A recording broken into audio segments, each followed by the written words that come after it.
Hindi raw ibibigay ng House Quad Committee ang resulta ng kanilang investigasyon tungkol sa drug war at extrajudicial killings sa International Criminal Court. Yan ang iginiit ni Quad Committee Overall Chairperson Congressman Robert Ace Barbers sa kanyang panayam sa Super Radio DZBB.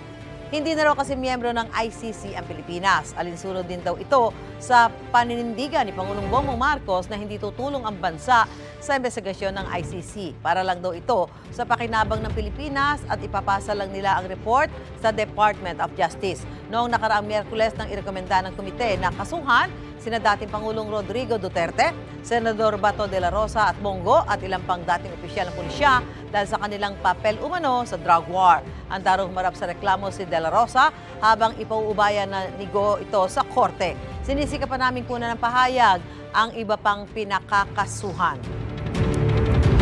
Gusto mo bang mauna sa mga balita? Mag-subscribe na sa GMA Integrated News sa YouTube at tumutok sa unang balita.